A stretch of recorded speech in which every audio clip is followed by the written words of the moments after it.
Oke,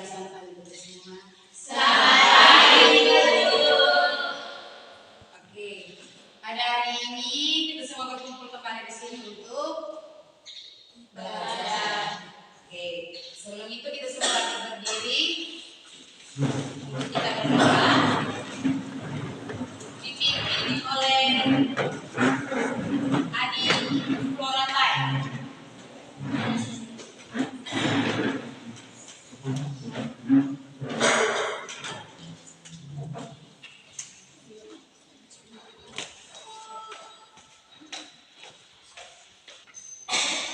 Teman-teman semua, marilah kita berdoa dalam nama Bapa dan Putra dan Roh Kudus. Bapa kami yang ada di surga, dimuliakanlah namamu, datanglah kerajaanmu, jadilah kehendakmu di atas bumi seperti di dalam surga. Berilah kami rezeki pada hari ini, dan ampunilah kesalahan kami, seperti kami pun mengampuni yang bersalah kepada kami. Dan janganlah masukkan kami ke dalam pencobaan, tetapi bebaskanlah kami dari yang jahat kami. Dan Putra dan Roh Kudus. Amin. Terima kasih. Selamat duduk semua. Sekarang kita absen. Agustina Kunan. Hadir Ibu. Beatrix Bebano. Hadir Ibu. Ermelinda Hoka. Hadir Ibu. Gregorina Sokbanae. Hadir Ibu. Susana Obe. Hadir Ibu. Valeria Bono. Hadir Ibu. Angela Febriana Nyetapa. Hadir Ibu. Baik anak-anak semua, hari ini kita akan belajar tentang sakramen tobat. Ada yang tahu apa arti sakramen tobat? Atau bagaimana hari ini Agustinus? Kita bertobat, Ibu. Kita bertobat. Oke. Kita mengakui kesalahan. Apa? Coba diskusi. Mengakui kita punya kesalahan. Oke, mengakui kita punya kesalahan. Adik Tenta bagaimana? Jadi setiap manusia itu memiliki kelemahan. Kelemahan itulah yang terkadang membuat seseorang jatuh ke dalam dosa. Nah, saat kita berdosa, satu hal yang kita butuhkan adalah bertobat. Bertobat. Allah adalah Maha Rahim, penuh pengampunan dan kasih sayang. Tuhan itu selalu mengampuni manusia yang berdosa kepadanya. Tuhan rela wafat di salib untuk menebus dosa kita manusia. Jadi kita sebagai manusia yang sudah berdosa harus bertobat kepada Tuhan. Ibu punya satu cerita. Mau dengar? Mau. Judul ceritanya itu tobat. Adik-adik kita semua dengar supaya sebentar nanti ada pertanyaan bisa jawab. Bisa toh? Bisa. Judulnya tobat. Pada suatu hari di salah satu desa yang jauh sekali dari keramaian, dua orang anak tertangkap basah sedang mencuri ayam. Orang-orang di desa itu menjadi sangat marah. Kedua anak itu memang sudah terlalu sering mencuri ayam. Saking marahnya masyarakat desa itu, akhirnya mereka sepakat untuk memberi cap kepada dua anak itu dengan besi panas di dahi kedua anak itu. Kasih pakai mereka besi panas di desa supaya nanti mereka lewat itu bilang itu pencuri ayam, itu pencuri ayam. Nah, demikianlah pada dahi kedua anak itu diberi cap huruf P yang artinya pencuri. Tentu saja kedua anak itu menjadi sangat-sangat malu, merasa sangat tertekan, dan mereka juga memiliki dendam kepada orang-orang yang membuat cap di dahi mereka. Seorang di antara kedua anak itu merasa sangat tertekan sehingga dia mengambil keputusan untuk menghilang dari desa itu. Tanda di dahi mereka itu menjadi cemeti atau menjadi jimat pengubah hidupnya. Yang satunya itu dia memilih untuk meninggalkan desanya, yang satunya memilih tinggal di desa untuk merubah hidupnya. Artinya dia mau bertobat jadi seorang pencuri, dari seorang pencuri menjadi seorang yang baik hati, dan dia berhasil menjadi orang yang baik di desa itu. Bertahun-tahun lamanya dia tinggal di desa itu, akhirnya dia menjadi seorang yang sukses. Artinya tanda di dahinya itu menjadi sebuah cemeti atau jimat untuk merubah hidupnya menjadi lebih baik lagi. Oke. Sudah dengar ini cerita? Sudah. Oke. Sekarang ada pertanyaan untuk kita semua. Menurut adik-adik sekalian, apa yang menyebabkan salah satu di antara mereka itu tetap tinggal di desa? Coba adik BA dulu, baru adik Ina. Coba. Yang membuat salah satu bertahan hidup di desa itu, dia mau untuk merubah dirinya menjadi seorang yang baik dan dia tidak mau mencuri lagi. Terima kasih adik BA. Coba sekarang adik Atina. Ibu, jawaban sama seperti teman WA. Baik, kita di pertanyaan pertama, sekarang pertanyaan kedua.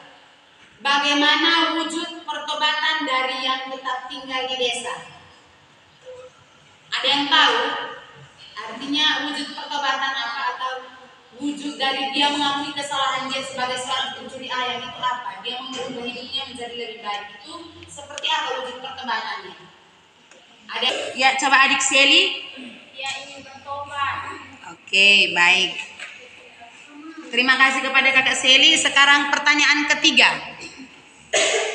Sikap apa saja yang dibutuhkan untuk berani mengakui kesalahan? Artinya sikap apa yang bisa adik-adik ambil untuk bisa mengakui kesalahan atau mau bertobat? Sikap apa saja? Coba. Jujur. Oke, jujur. Masih ada lagi? Bertanggung jawab. Masih ada?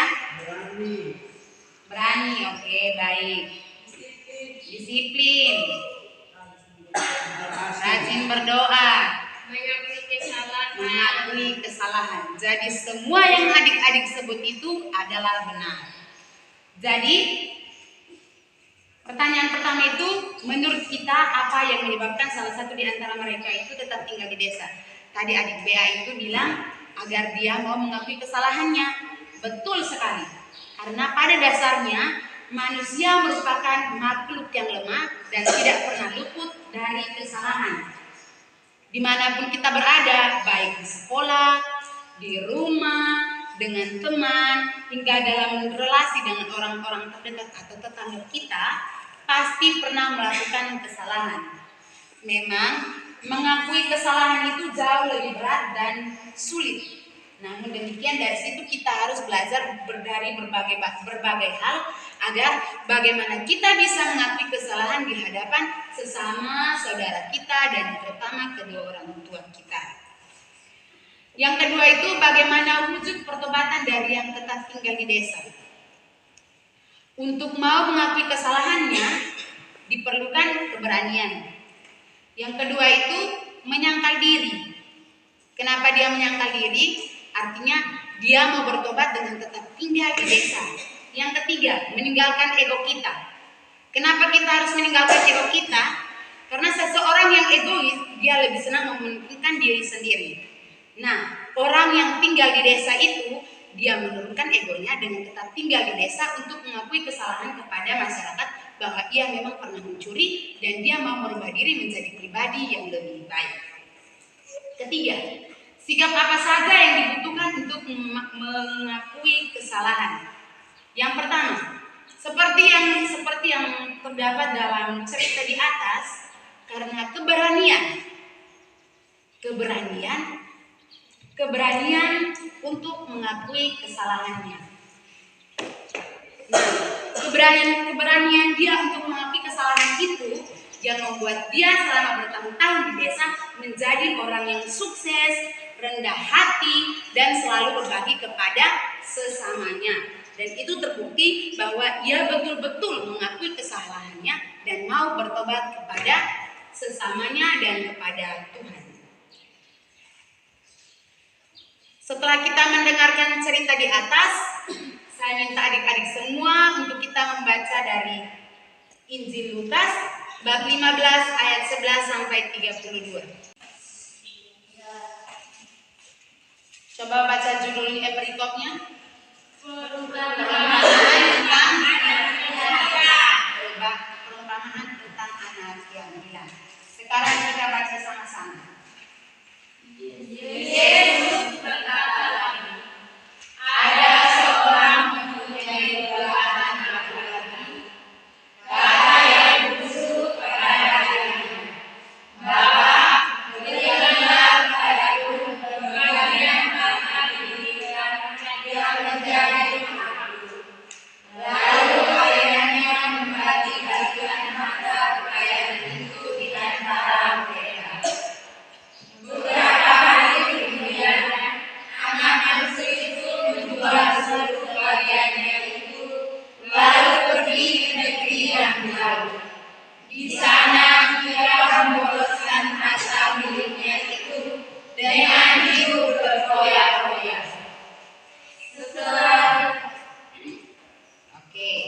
Terima kasih. Setelah kita mendengarkan bacaan di atas, kita semua membaca, ada pertanyaan lagi. Yang pertama, dosa apa yang telah dilakukan si bungsu? Ya. Dosa yang dilakukan oleh si bungsu itu adalah ia menjual harta miliknya yang diberikan oleh ayahnya, kemudian dia berfoya-foya. Ya, betul. Terus dosa apa yang dilakukan oleh si sulung? Ya. Ada yang tahu? Saya ibu. Coba adik ini Venta, baru adik Isti. Anak sulung itu egois, tidak mau menerima adiknya. Oke, betul. Coba dari adik Isti. Anak sulung iri dengan adik. Dengan adiknya. Adik sulung itu dia iri dengan dia punya adik karena adiknya itu berfoya-foya ya. Oke. Jadi kesalahan si bungsu adalah meminta harta warisan miliknya dari ayahnya. Seolah-olah itu dia menginginkan orang tuanya itu cepat meninggal. Artinya saat si bungsu minta dia punya harta warisan kepada dia punya ayah itu, seakan-akan dia mendoakan supaya ayahnya itu cepat meninggal. Terus kesalahan dari si sulung itu memiliki sifat iri dan dengkinya kepada si bungsu. Yang kedua itu tidak merasakan menjadi bagian utuh sebagai satu keluarga bersama bapak dan si bungsunya. Karena saat si bungsu datang untuk bertobat kepada ayahnya, dia malah marah kepada ayahnya. Karena menurut dia, adiknya itu sudah berfoya-foya menghabiskan harta miliknya. Ketika dia sudah tidak memiliki harta warisan, dia datang kembali kepada ayahnya. Itulah sifat kesalahan atau dosa yang dilakukan oleh si sulung dan si bungsu. Yang kedua, apa yang dimaksud dengan dosa? Saya ibu. Coba adik Niventa.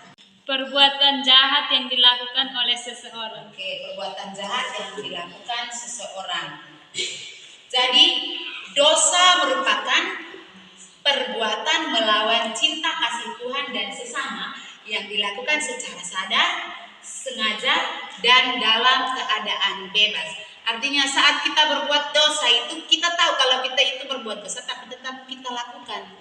Artinya ketika adik VA pencurinya adik Venta punya pulpen, itu kita tahu kalau itu dosa, tapi kita tetap ambil dan tidak memberi kembali kepada adik Venta. Itu adalah dosa. Yang ketiga, apa yang adik-adik semua tahu tentang sakramen tobat? Ada yang tahu arti dari sakramen tobat? Saya dulu. Coba adik Atina. Yang saya tahu tentang tobat itu menyesali dosa-dosa sendiri. Masih ada? Saya Bu. Oke, coba dari adik adik Susan. Yang saya tahu dari sakramen tobat adalah sarana untuk manusia mengakui kesalahan kepada Tuhan. Betul. Masih ada lagi? Coba dari adik Alise. Yang saya tahu tentang sakramen tobat itu kembali kepada jalan yang benar. Ya. Semua jawaban yang adik-adik kasih itu semua benar. Jadi, sakramen tobat adalah sakramen yang memberikan berkat pengampunan dan kesembuhan dari Tuhan kepada anggota gereja atas dosa-dosa berat dan ringan yang dibuat setelah menerima sakramen baptis. Artinya, setelah kita menerima sakramen baptis, kita juga sudah mulai mengenal yang namanya dosa. Misalnya adik-adik di rumah itu malas mencuci piring. Kedua itu suka melawan orang tua. Yang ketiga tidak pernah masuk gereja. Yang keempat malas masuk sekolah, tidak mengerjakan tugas. Itu yang disebut salah satu dosa. Nah, sakramen tobat ini merupakan sakramen penyembuhan dari dosa kita.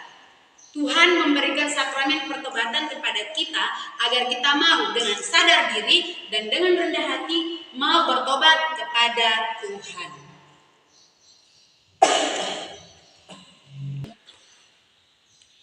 Apakah dari adik-adik semua ada pertanyaan? Bisa ditanyakan.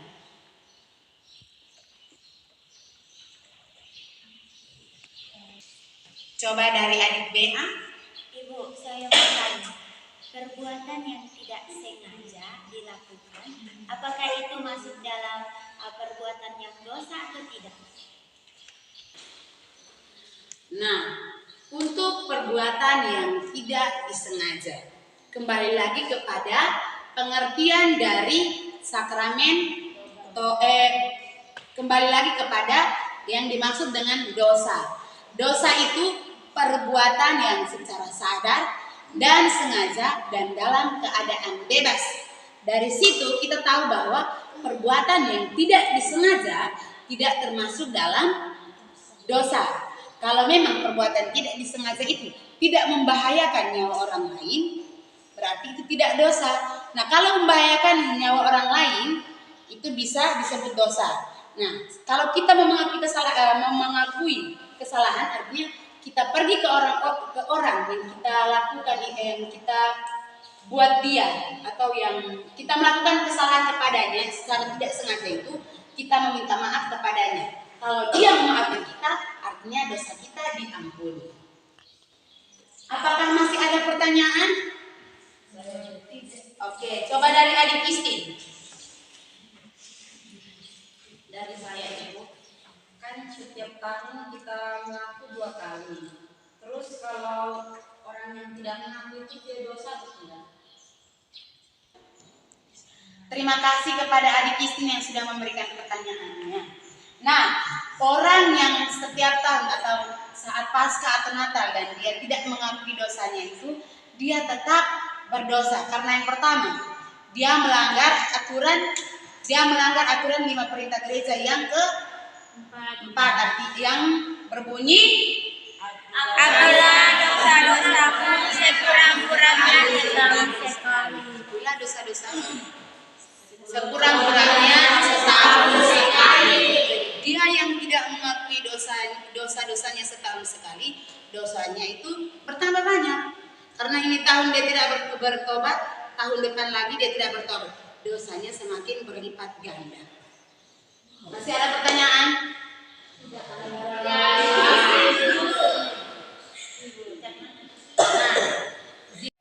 jika tidak ada pertanyaan lagi, mari kita semua bangkit berdiri. Satu orang pimpin kita dalam doa penutup. Adik Vivi Sikone.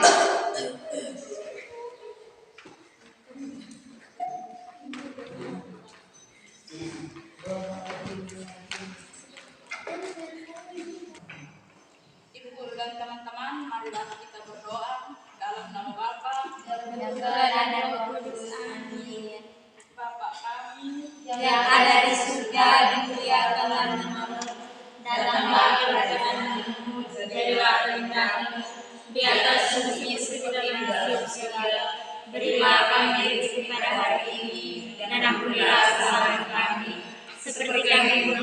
yang bersalah pada kami, dan jangan masukkan kami ke dalam pencobaan, tetapi bebaskanlah kami dari jahat. Amin. Dalam nama Bapa Dan Putra dan Roh Kudus.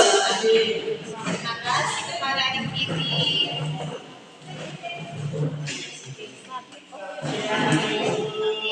Pelajaran kita sampai di sini saja. Selamat pagi. selamat pagi.